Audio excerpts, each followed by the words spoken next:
కుమారుడిగా వచ్చాడు.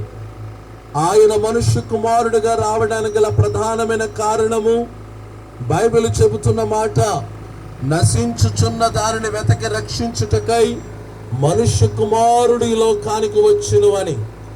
ఏమి నశిస్తుంది?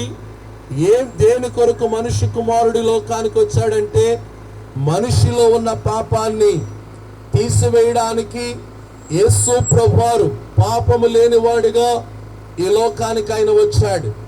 ఆయన పుట్టికలో పాపము లేదు, ఆయన వస్త్రధారణలో పాపము లేదు, ఆయన నడవడికలో పాపము లేదు, ఆయన జీవించిన జీవితంలో ఎలాంటి పాపము కూడా లేదు. అయినా సరే యేసు ప్రభువారు కలవరిగిరి పైన సిలువలో వేలాడుతూ ఎందుకని ఆయన తన మరణాన్ని లేదా సిలువపై ఎందుకు ఆయన మరణించాడంటే, మనలో ఉన్న పాపాన్ని తీసివేయడానికి ఆయన సిలువపై మరణించాడు. యేసు ప్రభుని నమ్ముకోవడం అంటే మతంలోనికి వెళ్ళిపోవడం కాదు.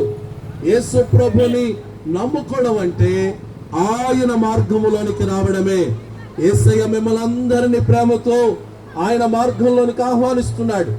యేసుని నమ్ముకోవడం అంటే మతము కాదు, ఆయన మార్గములోనికి రావడం.